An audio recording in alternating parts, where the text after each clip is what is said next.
Bien bonjour à tous. Bon, aujourd'hui je vais vous parler tomates. Oh bah dis donc, ça va être intéressant Jaco alors. Voilà quoi. Bon, je vais vous conseiller sur, donner des petits conseils sur comment choisir ces variétés de tomates. Tout d'abord, il faut savoir ce que vous aimez comme couleur. Donc là, il y a énormément de couleurs. Vous avez je vais énumérer la plus pâle, la plus colorée. D'abord, vous avez la blanche, qui n'est pas tout à fait blanche. Elle n'est pas blanche comme une feuille de papier. Elle n'est pas blanche comme ça, elle est plutôt jaune pâle. un peu jaune, oui, jaune crème, voilà. Après, vous en avez des jaunes fort pâles, qui font partie des blanches aussi. Ensuite, vous avez les jaunes. Les jaunes, alors jaune plus foncé, plus clair. Qui vire un peu sur l'orange. Voilà. Ensuite, vous avez les oranges, qui sont du orange à très orange. Ensuite, vous avez des roses. Pareil, du rose clair, rose foncé. Du rouge, du rouge vif, du rouge pâle, du rouge normal, du rouge orangé. Après, vous avez les noirs. Les noirs qui ne sont pas tout à fait noirs, ils sont plutôt marron verdâtre. C'est tout à fait marron. C'est pas tout à fait noir, pardon. Ensuite, vous avez les vertes. Alors, les verts très vertes, il y en a des moins verts. Enfin, voilà, plusieurs teintes de vert. Oui. Des verts jaunâtres. Ouais. À maturité, qui tire un peu sur le bronze. Voilà, oui. Pour certaines, d'autres qui restent bien vertes. Ouais. Oui, il y a aussi les pourpres. Les pourpres, c'est pas rouge, c'est pas marron. C'est une couleur un peu indescriptible, on va dire. Jaco. Un peu comme ça. Ensuite, vous avez les bleus. Les bleus, quand on dit bleu, c'est pas vraiment très bleu. Je veux dire, c'est plus vraiment très noir. Avec quand ça redescend sur la couleur qui est en dessous, celle-là, ça fait un peu de bleu. Voilà. Donc c'est. Et ensuite, les bleus, on dit aussi anthocyanes. Et ensuite, vous avez les bigarrés. Alors, les bigarrés, vous avez un panel immense. Vous avez les rouges vertes, les verts rouges, qui n'est pas pareil. Quand on dit rouge-vert, ça veut dire que le rouge est dominant sur le vert. Quand on dit vert-rouge, c'est que le vert est dominant sur le rouge. Ainsi de suite. Donc vous avez aussi des jaunes-oranges, vous avez des jaunes-rouges, des jaunes-roses, des roses-rouges, des roses-oranges, il y a un nom indescriptible. J'en passe, c'est des meilleurs. Les bleus-rouges, les bleus blancs-jaunes, les bleus roses. Il y en a... Une multitude. Mais il y en a des milliers en fait. Oui. C'est pour ça que c'est difficile de se décider. Ouais, c'est clair, ouais. Cette année, enfin, pour la saison 2021, ça va pas être facile, parce qu'on a des magnifiques. On en a reçu de Patrick Pitou, on en a reçu de chez Tomato Fifo, on en a reçu de Jean-Michel Roufiange. On en a reçu aussi l'année dernière de Cultive ta rue, un petit peu de partout. Puis après, il y en a des amis qui nous ont donné aussi des tomates. Ah oui, on a pas mal de personnes qui avaient protégé leurs graines et qui nous ont... Qui protègent leurs graines. Nous, on n'accepte plus que cela. Qui protègent leurs fleurs. Voilà, celles qui protègent leurs variétés, ceux-là, on les accepte. On fait des échanges avec eux, même s'il faut. Sinon, on n'accepte plus des graines qui n'ont pas été protégées. On a eu trop de problèmes. Voilà. Après, vous avez les formes. Hein, vous avez des rondes aplaties. Quand on dit rond aplati, c'est la tomate qui est ronde, mais quand vous la regardez de profil, elle est aplatie. Vous avez les côtelets, c'est-à-dire qu'il y a beaucoup de traits dessus. Après, vous avez les cornues. Les cornues, vous avez des forts longs, vous en avez des moins longues, vous avez plusieurs sortes de cornues aussi. Les ovales. Les ovales. Les cordiformes, en forme de cœur, comme le célèbre cœur de bœuf, qui est cordiforme. Il y en a énormément qui sont en forme de cœur et qui ne sont pas des cœurs de bœuf. Hein. Ils sont cordiformes. Voilà. Je prends l'exemple de la Zolotoy corolle. Là, elle est cordiforme, jaune. Et c'est pas une case de bœuf, c'est une case Voilà, de forme. c'est une case différente. Ensuite, qu'est-ce qu'on a encore? Vous avez les tout biscornus. Les toutes étranges, oui, Voilà, bien sûr. du genre de la tomate du voyageur. Celle-là, elle est indescriptible. On a l'impression d'avoir une poignée de tomates cerises à la main. On a dit les ovales. Les ovales. Ouais. Les ovales aussi. Voilà. Les un peu pointus, ovales pointus. Voilà, vous avez des ovales avec Voilà. une petite pointe en dessous qui fait la particularité de la tomate. Certaines rondes aussi. Et des rondes avec une toute petite pointe en dessous. Maintenant, je vais vous parler d'un nouveau point, c'est la précocité. C'est très important par rapport à la région où vous êtes. C'est-à-dire que chaque région a un climat différent. Donc, des fois adapter des tomates qui vont aller à ce climat. Comme je prends l'exemple de nous en Hauts-de-France. Nous, il est préférable de prendre des tomates précoces et de saison. On peut aussi tenter la tardive. Mais ça, comme ça arrive plus tard en saison, si les froids arrivent très tôt en saison, Ça devient compliqué. voilà, bah disons que la récolte des tomates comme ça, ils vont être assez raccourcis. Assez courte. Et surtout, si vous mettez des tardives dans le Hauts-de-France, ça en sert. Parce que dehors, vous risquez d'avoir une petite récolte. Hein, parce que, voilà. Donc c'est bien de diversifier les... Donc il existe des précoces, des hâtifs, des saisons, mi-saison, des tardives très tardives. Les précoces, je vais parler après la plantation. Je parle toujours après la plantation, la mise en place, hein, après avoir planté le plant de tomate. Les hâtifs, c'est entre 55 et 70 jours. Les tomates de saison, c'est entre 70 jours et 85 jours. Et les tardives et très tardives, c'est après 85 jours et plus. Hein. Voilà. Donc, mais il y a un point que je voudrais bien souligner quand même, c'est que toutes les tomates, que ce soit précoces, hâtifs, tardives, saison, mi-saison, très tardive, tous se sèment à la même époque. C'est-à-dire qu'ils ont une croissance plus ou moins longue selon les variétés. Si vous prenez une variété précoce, sa croissance va être rapide parce que c'est une tomate qui est précoce. Si vous mettez des variétés tardives, la croissance est beaucoup plus longue. Voilà. Souvent, on commence en serre, ici dans le Hauts-de-France, on commence à la récolter début août, voire même vers le 10 août, pour les tardives. Mais dehors, ça peut être 15-20 août. Hein. Oh oui, Ouais, largement. Voilà. Donc c'est pour ça qu'il faut bien adapter les variétés à son climat. Si vous habitez dans le sud, alors Oh, faites ce que vous voulez. allez-y, prenez ce que vous voulez comme tomate. Par contre, si vous habitez en montagne, je vous conseille plutôt les saisons et les précoces. Les précoces. Voilà. C'est bon pour la... C'est bon pour la précocité. Bon, je vais vous parler maintenant du porc. Pas du porc de pêche, hein. Du porc de la tomate. C'est-à-dire le porc, c'est la hauteur où la plante va pousser. Voilà, il y a des porcs indéterminés, il y a des porcs déterminés, il y a les porcs semi-déterminés, c'est-à-dire les dwarfs. Et aussi après vous avez les buissonnantes. Donc les porcs indéterminés, si vous êtes dehors, ils vous montreront à peu près à 1,80 m, 2 m en extérieur. Si vous êtes en serre, ça peut monter à 2,50 m. Ça peut faire des lianes. Hein. Ouais. Parce qu'il y a aussi les grimpants. Parce que ça existe des grimpants, c'est-à-dire qu'ils font des grandes lianes. Voilà. Vous avez la fusil-pêche, la pêche blanche ou la berre à eau. Celles-là, elles peuvent aller jusqu'à 6 mètres. Quand ils sont dans un climat favorable. Hein, en serre ou en dehors, mais dans des régions chaudes. Donc, en serre, les indéterminés, ils vont faire 2,50 m, hein, comme je disais.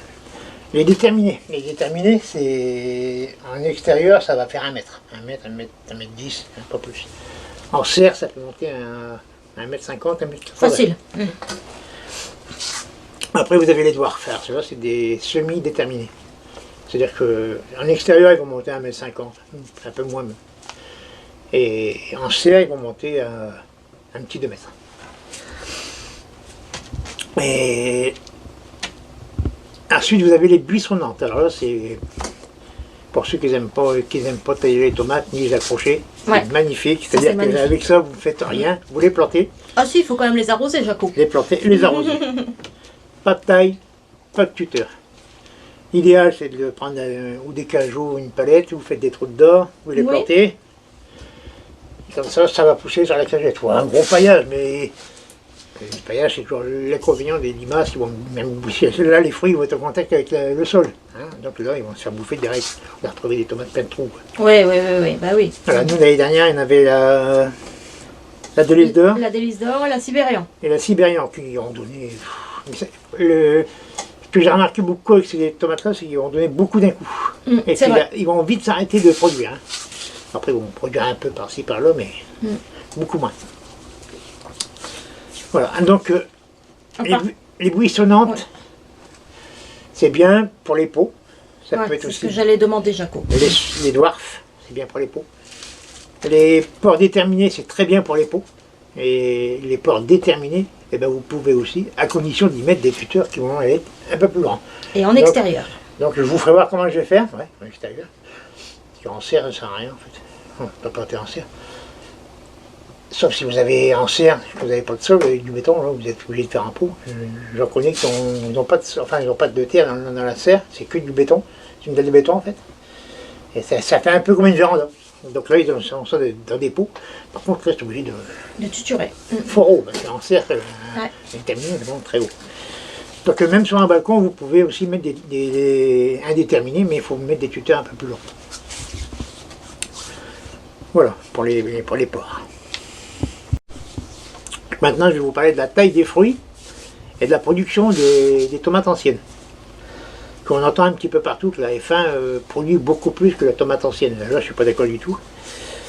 Je me l'ai même prouvé dans une vidéo cette année, hein, que j'avais mis un pied de F1 et à côté d'un pied de tomate non F1. Il n'y a pas de photo. Hein.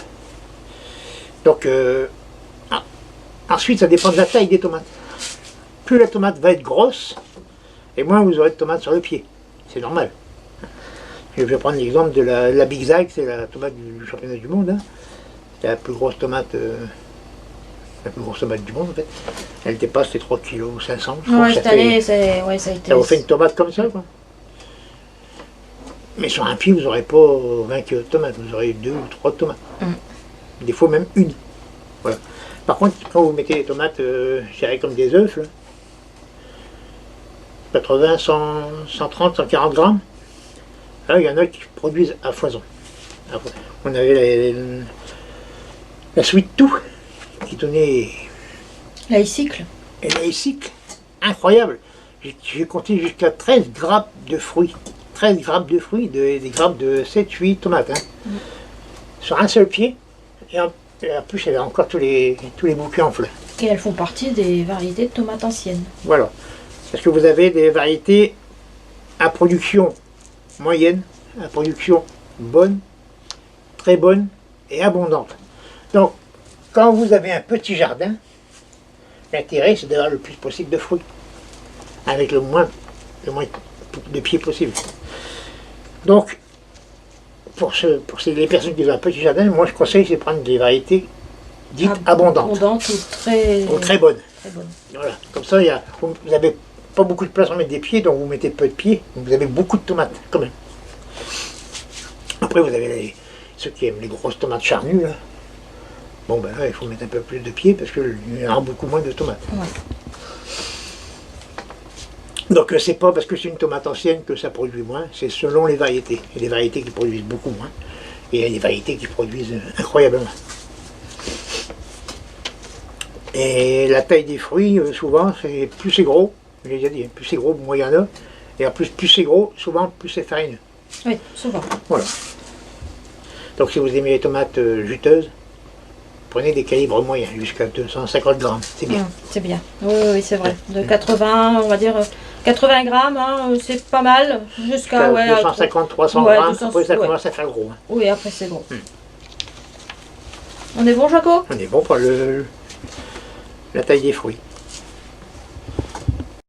Voilà, on va aborder un point, je dirais même le plus important, c'est avant tout le goût et l'utilisation. Voilà.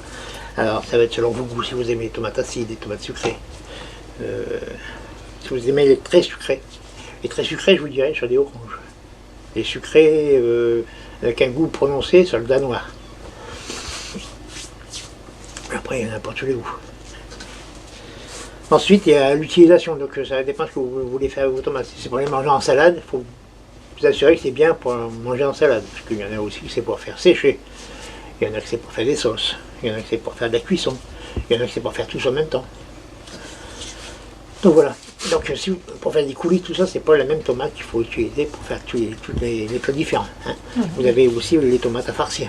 Voilà, les tomates à farcir, souvent, c'est des tomates qui sont creuses. Un peu creuses. Voilà, avec une peau fort épaisse. Hein. Voilà.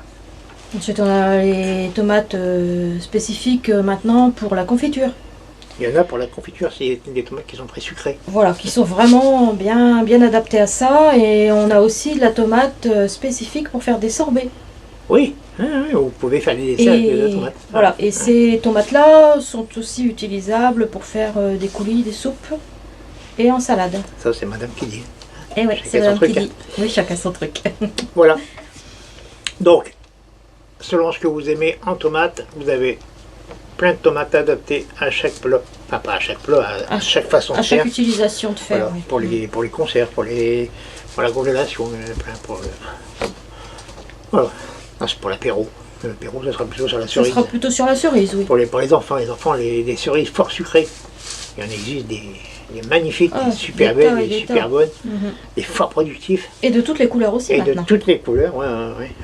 Et j'ai même vu un jour qu'ils vendaient des pieds de tomates, c'était des pieds de tomates greffés, où il y avait 2 couleurs de tomates cerises dessus. Il y avait de la jaune et de la rouge sur le même pied qui avait été greffé. On n'arrête plus le progrès. Mais enfin, ça, Oui, ça c'est encore les autre pieds chose. greffés. C'est pas que je déconseille, les pieds greffés, vous pouvez acheter du greffé. Déjà, c'est très cher. Oui.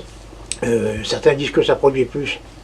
Je suis pas convaincu. Nous, on avait testé il y a 3-4 ans, je J'ai crois. pas été convaincu du On tout. n'a pas été convaincus du tout. Et à 7 € le pied de tomate, Oui. vous avez intérêt de le réussir. Et quand on fait de la collection, j'ai toujours peur quand même que ça fasse changer un peu la génétique. Parce que, ou vous prenez de souvent c'est la moineau, un petit moineau pour faire le porte-greffe. Voilà, ou partez sur de la F1, c'est-à-dire le processeur, pour faire le porte-greffe. C'est pour ça que j'ai toujours l'inquiétude que ça fasse changer la génétique du plant de tomate ancienne, surtout quand on fait de la collection et qu'on veut absolument garder la souche. Donc moi, je suis pas pour la greffe. Après, si c'est pour vous amuser, allez-y, faites de la greffe. Si c'est pour vous le tester, allez-y, faites de la greffe. Donc si vous faites de la greffe, le semis est à commencer en janvier par contre. Parce que là, il faut faire pousser vos porte-greffes et vos greffes. Ah oui, c'est beaucoup plus long. Ah oui, parce qu'après, il va falloir les couper pour les marier, les marier ensemble. Donc le temps que ça reprend, tout ça, c'est assez long.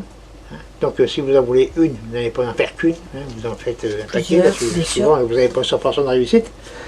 Donc voilà, donc c'est fin janvier, vous commencez à faire vos semis pour pouvoir les greffer en février, pour les planter en avril-mai. Voilà. Bon là on a dérivé un peu parce qu'on était sur le goût, mais bon, c'est pas grave, Oui, mais c'était enfin, important. C'est des choses à dire. Ça reste dans le cadre de la tomate. Bien sûr. Voilà. Maintenant j'attaque les maladies. Donc dans les maladies, le plus connu et le plus craint par les jardiniers, c'est le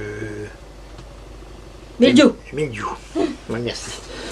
Voilà, le mildiou, c'est terrible, ça attaque pas seulement que les tomates, ça attaque aussi les pommes de terre, ça attaque, comme je vous l'ai fait voilà, la dernière fois, ça attaque les salades, ça attaque tout. Ça attaque tout. Voilà. Mais quand on a le mildiou, c'est pas perdu. Sauf si vous avez carrément des grosses taches sur les troncs avec les fruits comme ça, voilà, c'est foutu. Le pied est mort. Mais si c'est seulement sur les feuilles, rien n'est foutu, vous enlevez ce qui est malade, vous traitez ou, pour ceux qui sont adeptes de la bouillie bordelaise, à la bouillie bordelaise, ou pour ceux qui ne veulent pas de bouillie, vous mettez du bicarbonate de soude ou de potassium et un peu de savon pour que ça accroche au feuillage. Par contre, quand vous faites ça, vous pouvez le faire en préventif aussi tous les 10 jours, mais ce qu'il me faut, c'est surtout pas faire ça en grosse pluie, il ne faut pas que ça goûte. Voilà, il faut que ça vraiment passer légèrement pour faire un léger brouillard. Brumisé. Voilà. Faut pas que ça goûte, parce que si ça goûte, pour un peu qu'il n'y ait rien de soleil après, ben là, vous avez créé le mildiou vous-même. Voilà. Parce que ça crame. Le bicarbonate a tendance à faire baisser le pH des feuilles, ce qui est utile aux champignons du mildiou, les spores, pour se développer. Si le pH est trop bas, ça ne va pas se développer.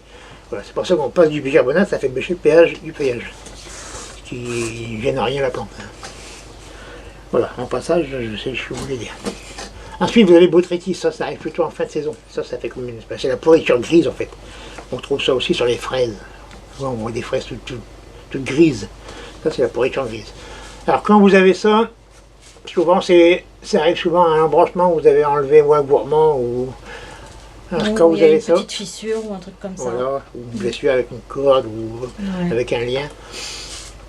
Alors, quand vous avez ça, ce qu'il faut faire, c'est prendre une gousse d'ail et puis vous frottez la tâche. Voilà, puis après, il faut vérifier que ça... Il faut surveiller. Surveiller que ça ne se propage pas. Donc si ça se propage, vous continuez, vous frottez toujours avec une gousse d'ail. Ensuite, vous avez ce qui nous a tué cette année, c'est le verticillium, c'est un champignon aussi. Alors contre ça, mis à part désinfecter le sol, voilà, il n'y a pas beaucoup de choses à faire. Déjà, si vous voyez, tout de suite, vous retirez le pied. Ouais, mais voilà, le problème, c'est que souvent quand on le voit, c'est trop tard. Ben oui, pour pas contaminer le reste, ça quoi. contamine, ça va vite. Hein. En fait, c'est comme le milieu, c'est des spores, hein. C'est un champignon. Et ensuite, vous avez aussi la bronzée. Alors ça, la bronzée, ça c'est terrible aussi. Quand vous continuez celle d'avoir sur un pied, souvent ça se propage très vite. Donc ça aussi, première fois, je vais pas vous expliquer comment c'est, je dirais plutôt d'aller voir sur le net, vous verrez des photos, les photos de maladies, voilà. Comme ça vous aurez plus de facilité à les distinguer quand ça vous arrive. Voilà, après vous avez, ce qui n'est pas une maladie, c'est une carence, c'est la nécrose apicale, plus souvent appelée le cul noir. Alors ça, c'est pas du tout une maladie, c'est-à-dire qu'un fruit qui a atteint du cul noir n'est pas foutu, vous pouvez couper ce qui est manger, tout à fait. Noir, ça n'a aucune incidence sur le goût. Alors pour ça, comme je disais, c'est pas une maladie, c'est une carence en fait. Alors, ou il manque de calcium dans le sol. Alors si c'est ça, en pleine saison de culture, le mieux c'est d'arroser avec du lait. Voilà, vous avez directement 1 litre de lait pour 10 litres d'eau et puis vous arrosez carrément au pied des tomates. Voilà, ça va leur donner un peu de calcium et la carence devrait diminuer. Ou alors c'est parce que les arrosages sont pas réguliers du tout. Vous arrosez un coup de temps en temps, ou vous arrosez quand vous voyez que le pied commence à faner, c'est pas très bon. Il ne faut pas oublier qu'une tomate c'est beaucoup d'eau. Il y en a qui disent que la tomate sans eau ça pousse, ça je dirais que c'est faux. Ouais, ça pousse peut-être, mais elle reste on va petite, dire que ça résiste, voilà. Résiste et puis vous avez rien ensuite. Voilà, vous avez 2 fois rien. Donc, toute plante, c'est comme un homme, ça a besoin d'eau. Quand je dis un homme, c'est aussi une femme. Oui, non, mais ça a besoin d'eau pour vivre et pour se reproduire. Voilà. Donc, c'est ce que je voulais vous conseiller sur les tomates. Avant de vous lancer dans n'importe quoi, pour commander n'importe quoi. Ensuite, j'allais oublier de vous parler, c'est du feuillage des tomates. Parce que tous les tomates n'ont pas le même feuillage. Vous avez les feuillages rugosa, c'est-à-dire qu'il est gaufré. On dirait bientôt qu'il a pris un coup de chaud, qu'il est tout fripé, mais toujours bien vert. Donc, mais il ne faut pas vous inquiéter, c'est des feuillages. C'est normal. C'est des feuillages rugosa. Vous avez le panaché, c'est-à-dire que c'est une feuille qui est verte, avec un peu comme je dirais. Je ne vais pas vous donner d'autres noms de plantes, je veux dire que la feuille est verte avec des taches, des taches blanches. Taches blanches, jaunes, oui. Verdâtres. Ouais, vert clair. C'est très joli. Donc, souvent vous allez sélectionner des variétés de tomates sur des sites de collectionneurs. Tout ça, c'est marqué. C'est inscrit, tout ça. Donc, vous savez à l'avance que vous allez avoir. Il ne faut pas vous inquiéter de voir un feuillage qui est bizarre. Vous allez voir le collectionneur où vous y posez la question, ou vous regardez son site et c'est marqué dessus. Comme ça, vous êtes au courant tout de suite s'il est malade ou pas. Ensuite, vous avez les feuillages à feuilles de carotte. Eh oui, c'est fort dentelé en fait, c'est fort fin. Ça ne vous fait pas un feuillage comme une carotte, mais c'est très très fin, très dentelé, très très fin. Donc c'est un feuillage de carotte. Vous avez les feuillages velus, bleutés, comme on avait fait un coup l'extravagante Roufiange, oui. Ouais, Roufiange, qui était dédié à Monsieur Roufiange, exactement. Donc c'était une petite tomate de toutes les couleurs, elle était magnifique, et le feuillage était bleuté. C'était très beau. Et tout velu en fait. Ça fait même bizarre. C'est une curiosité, hein. Ouais. Franchement, oui. Ensuite, vous avez le feuillage de pommes de terre. C'est exactement comme une pomme de terre. Parce qu'il ne faut pas oublier que la tomate est de la même famille que la pomme de terre. Hein, c'est des solanacées, les deux. Donc ils sont proches. Donc il y a des tomates qui ont le même feuillage qu'une pomme de terre. C'est exactement pareil, à peu de choses près. Et ensuite vous avez les feuillages réguliers qu'on trouve partout. Souvent quand vous regardez les tomates comme la Saint-Pierre, Marmande, ça c'est des feuillages réguliers. Et parfois quand vous faites pousser des tomates, je prends l'exemple de une cœur de bœuf, nous on a eu ça surtout sur la Hall de Norway, c'est pas une cœur de bœuf, c'est une cordiforme. Le pied était vraiment tout frêle, même l'impression qu'il partait en misère. S'écrouler. Avec la tige très fine. Par contre, il y avait des tomates de 500 grammes dessus. On a été jusqu'à 10 kg sur un plat. C'est pour vous dire qu'il ne faut pas se fier à ça. Donc ça, pareil, quand vous avez des pieds comme ça, les vérifier sur le site où vous l'avez acheté, selon si c'est un porc frêle, un porc fragile, un porc robuste. Voilà. Tout ça, c'est à se renseigner avant de s'inquiéter. Donc je voulais revenir avant de vous quitter sur les dates de semis. C'est-à-dire que si vous semez en serre, ou si vous plantez en serre ou vous plantez dehors, les dates de semis n'est pas pareil. Selon votre région aussi, si vous êtes en région fraîche, vous mettez dehors, c'est pas la même date que si vous habitez dans le sud, vous mettez dehors. Si vous plantez en serre, tous les semis seront à faire de fin février à début mars, pour une plantation du 15 avril, en serre. Si c'est pour mettre dehors, ça sera un semis fin mars, début avril, pour planter après les seins de glace, c'est-à-dire après le 15 mai, dehors. Et ça ne sert à rien de semer beaucoup avant, vous n'aurez pas plus avant. Hein, et vous allez être emmerdé plutôt qu'autre chose. Parce que je vous garantis qu'un pied de tomate, enfin une graine de tomate, au chaud, à la maison, ça va lever au bout de 3-4 jours. Au bout de 5-6 jours, déjà ça commence à filer. Et fort, hein. Et au bout de 10 jours, vous pouvez vous foutre la poubelle. Donc, si vous semez fin février, début mars, si vous avez une serre. Si vous avez une serre, je vous expliquerai comment faire pour éviter que ça file trop vite. Donc, je vous dirai ce qu'il vous faut comme petit matériel pour les protéger en serre froide. Bien sûr, il ne faut pas que ça descende non plus à moins 10, moins 15. Bien sûr. Donc, si vous avez un climat où il fait froid, tard en saison, vous reculez le maximum la date de semis. Hein. Voilà, il ne faut pas non plus que vous allez tomber avec des grands pieds de tomates qui vont faire 70 cm et épais comme un crayon, qui va leur faire 5 kg de tuteur autour pour les tenir. Hein. Donc ça ne sert à rien. Donc un beau pied de tomate, ça ne doit pas dépasser, quand vous le plantez, il doit être haut de 25 cm, très robuste, avec un feuillage bien large. Voilà, il faut que ça soit tout filé, aucun intérêt, il faut les coucher. Mais ça, c'est encore autre chose. C'est encore autre chose, mais ça, on y reviendra aussi. Hein. Donc je récapitule tout avant de commencer. Vos choix de tomates, il faut d'abord vous assurer que vous aimez cette couleur. Pourquoi c'est fait. L'espace que vous avez consacré pour l'abondance ou la bonne récolte. Et surtout adapter des variétés à votre région. Voilà.